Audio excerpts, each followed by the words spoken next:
दोस्तों आजकल बारिश के सीजन में एक ऐसी बीमारी बहुत तेजी से फैल रही है जिसमें बुखार के साथ जॉइंट पेन भी होता है।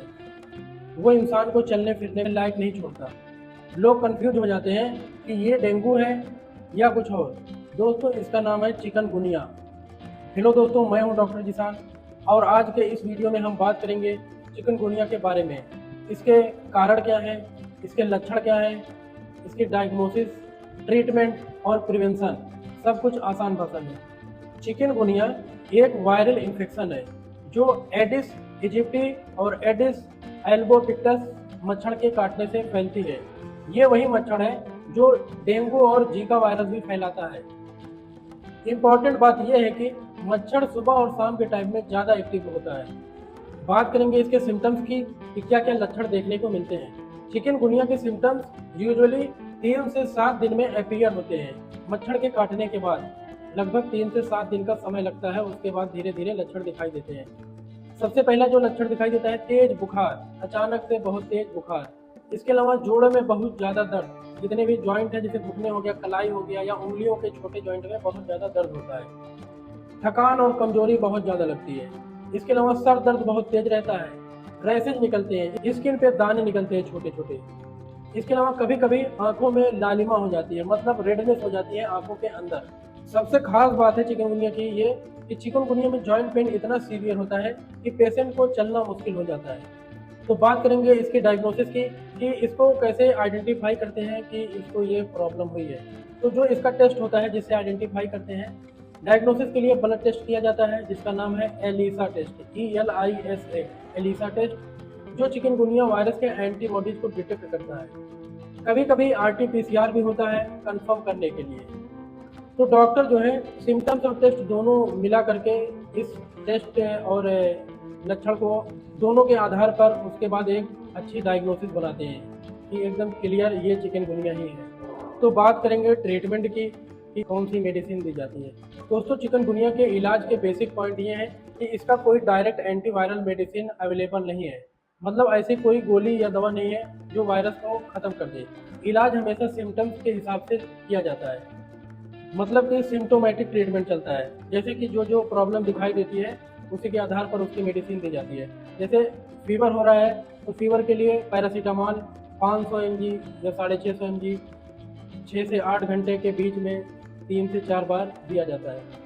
ये बुखार और बॉडी पेन दोनों में काम करता है। अगर बुखार बहुत हाई है तो डॉक्टर कभी कभी पैरासीटामॉल और डोमपेरिडोन का कॉम्बिनेशन भी देते हैं। इम्पॉर्टेंट बात ये ध्यान रखना है कि इसमें एस्पिरिन या आइबुप्रोफेन नहीं देना है, क्योंकि अगर मान लीजिए डेंगू हो गया तो इसमें ब्लीडिंग रिस्क हो सकता है, क्योंकि जो वायरस डेंगू का होता है जिस मच्छर के काटने से, उसी मच्छर के काटने से चिकनगुनिया भी होता है। इसलिए डेंगू में भी और चिकनगुनिया में भी एस्पिरिन और आइबुप्रोफेन को बिल्कुल भी अवॉइड करते हैं। तो बुखार और पेन के लिए पैरासीटामॉल 5 से 7 दिन तक रेगुलर चलाया जाता है। अगर जॉइंट पेन लंबा चले तो डॉक्टर एंटी इन्फ्लेमेटरी मेडिसिन भी देते हैं, जैसे कि नेप्रोक्सेन 250 mg या 500 mg 5 से 7 दिन तक इसको देते हैं। इसके अलावा एसिक्लोफेनेक 100 mg 5 से 7 दिन तक या फिर 10 दिन तक भी दे सकते हैं। इसके अलावा डाइक्लोफेनेक भी देते हैं 2 से 3 दिन तक। लेकिन इन दवाओं को ज़्यादा लंबे समय तक नहीं चलाना है, नहीं तो इससे जो है अल्सर कॉज भी हो सकता है। तो ये शॉर्ट पीरियड के लिए ही ये दवाएं चलाई जाती हैं। वीकनेस और फटीग होने पे अगर बहुत ज़्यादा कमजोरी या थकान लग रही है तो उसमें मल्टीविटामिन और कैल्शियम, इसके अलावा प्रोटीन रिच डाइट बहुत ज़्यादा हेल्पफुल होती है। तो इसमें मल्टीविटामिन के कुछ टैबलेट और कैल्शियम के कैप्सूल वगैरह भी डॉक्टर उसको उसकी रिक्वायरमेंट के हिसाब से प्रिस्क्राइब करते हैं। तो ये हर पेशेंट में अलग अलग हो सकता है। तो इस बीमारी में वीकनेस 2 से 3 हफ्ते तक या 4 हफ्ते तक रह सकती है। फीवर तो चला जाता है जल्दी, 1 आध हफ्ते 10 दिन में, लेकिन जो जॉइंट पेन होते हैं ये कभी कभी महीने 2 महीने तक भी रह सकते हैं। तो इसके लिए डॉक्टर जो है वो एडवाइस करते हैं फिजियोथेरेपी और कंप्लीट बेड रेस्ट। तो इसमें जो है जब आप बेड रेस्ट लेंगे और फिजियोथेरेपी करवाएंगे तो धीरे धीरे आपकी बॉडी फिर से रिपेयर हो जाएगी और जो आपके जॉइंट पेन है वो धीरे धीरे कम होने लगेंगे। बात करेंगे कब हॉस्पिटल में एडमिट करना ज़रूरी होता है। अगर पेशेंट को बहुत ज़्यादा सीवियर डिहाइड्रेशन हो जाए या बुखार कंट्रोल ना हो, पेशेंट बच्चा हो या कोई प्रेग्नेंट लेडी हो या कोई ओल्ड एज पेशेंट हो, सीवियर वीकनेस हो और कंफ्यूजन डेवलप हो, तो इस कंडीशन पर तुरंत ही पेशेंट को हॉस्पिटल में एडमिट करवा देना चाहिए। उसको घर पर रख करके इलाज नहीं करना चाहिए। रेस्ट करना बहुत ज़्यादा ज़रूरी है। बॉडी को रिकवरी के लिए टाइम देना पड़ता है।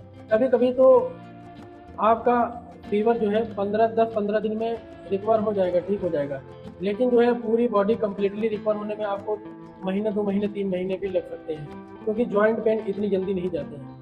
चिकनगुनिया वाले पेशेंट को हमेशा हाइड्रेटेड रहना चाहिए, मतलब उसके बॉडी में पानी की कमी नहीं होना चाहिए। उसको टाइम टाइम पर ORS लेते रहना चाहिए। इसके अलावा नारियल पानी हो गया, लेमन वाटर हो गया, सूप हो गया और भी अदर लिक्विड डाइट।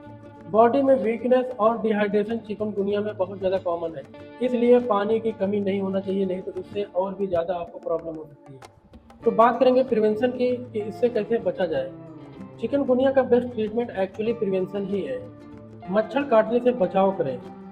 मच्छर जहाँ पर ब्रीड करते हैं वो अपने घर के आसपास सफाई रखें, कहीं पर पानी इकट्ठा न होने दें।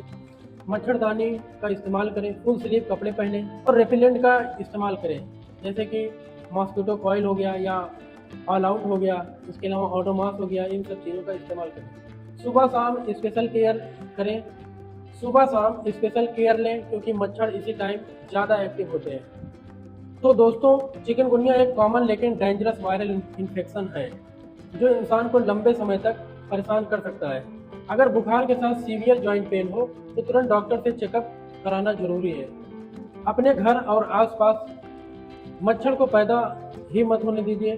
प्रिवेंशन ही इसका सबसे बड़ा सॉल्यूशन है। वीडियो अगर पसंद आई हो तो लाइक करें, शेयर करें और चैनल को सब्सक्राइब करना न भूलें। और अगर आपका कोई डाउट है या क्वेश्चन है तो हमें कमेंट करके ज़रूर बताएं। मैं हूं डॉक्टर जीशान, मिलता हूं आपसे नेक्स्ट वीडियो में एक नए हेल्थ टॉपिक के साथ। धन्यवाद।